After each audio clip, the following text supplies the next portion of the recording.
Hey guys, so I wanted to take a minute talk about some of these pop mods. I wanted to talk about the RBA sections that are available for these things. There's a lot of different devices out there. There's a lot of different RBAs out there. RBA's rebuildable atomizer. Um, a large majority of them are not worth the time. I can't stress that anymore.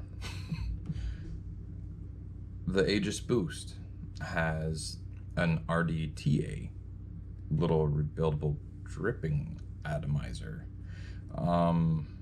That works okay. I'm gonna put up a video of how I wick mine, but still, the factory coils for this, whether they're 0.6 or 0.4, are phenomenal. They're cheap. Really, even with one of my fancy coil builds, the RDTA doesn't come close to beating the stock coils. And they last forever.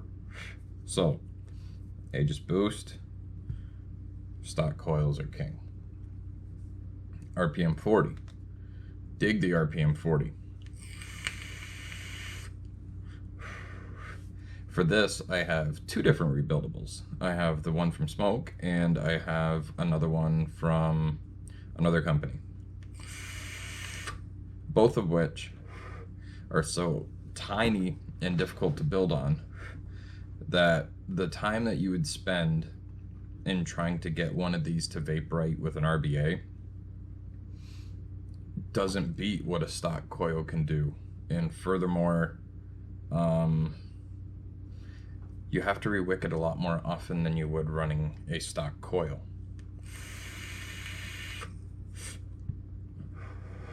So the main point of this really is, if you get one of these for the convenience, be mindful of the convenience. You know, a 5-pack of coils that lasts a month a piece at $2.50 a coil is more than affordable than the frustration you'll go through trying to keep up with the rebuildable. And that's just my opinion. If I'm using rebuildable small atomizers, billet boxes. Billet boxes have endless amounts of cool little goodies that you can add on. A bunch of different bridge sections. This one's got the Karma in it.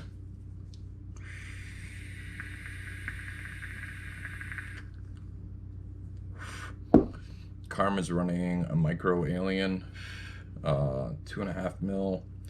This one's got the vape shell.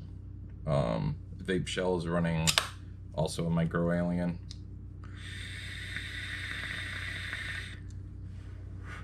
For entertainment value, I have the same juice in both of these, and the stock coil in this still beats even $80 to $90 bridge in a $300 device.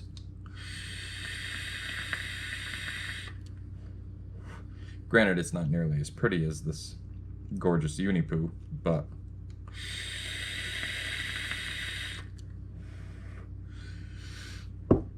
they're nice. They're convenient. I take my Aegis Boost or my RPM out on the kayak when I go fishing or just go kayaking with my family. They're tiny. You can slide them in a pocket. If it falls in the pond, you're not going to lose any sleep over it. But marketing these things as a rebuildable atomizer, for me, is just, they're not. You start to steer away from the convenience of these things when you have to sit there and fight with the rebuildable section. I've had this 0.4 coil installed for 3 weeks. I've vaped probably close to 30 mils through the coil over the course of 3 weeks. It literally tastes just like it did the day I put it in. The coil I replaced it with was 6 weeks old, I went through a 60 ml bottle of 18 microgram freebase juice by Fogging Out with Batman, which we know is not conducive to making coils last long. And I can say that because, well, Santos would say the same. So just be mindful. Be mindful of the device. These things were designed as convenient little things that you can stow and go and pop a coil in and enjoy it for a long time. When you start to get into the hobby kind of side of things with those, I feel like it's more of a frustration than it is a reward. Billets are nice, and it doesn't have to be an authentic billet. It could be an SXK, just to get your foot in the door. Those are nice. But if you're looking for rebuildables,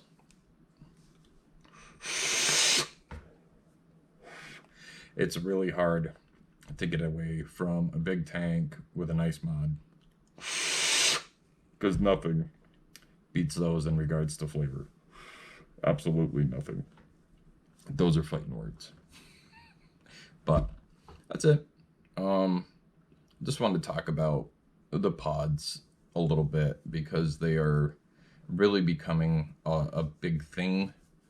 They've been becoming a big thing for a long time, but for me, the convenience, the only one that I will say the rebuildable section is great on, and that's just because the stock coils are that awful, is this little thing.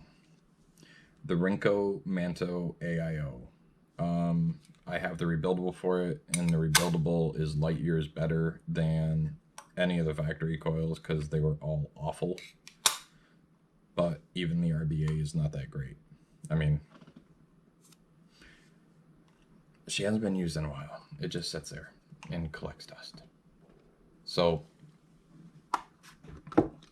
if there's a pod mod out there that has a rebuildable that you feel is going to prove me wrong, by all means, put it in the comments. I'm terribly curious to see it.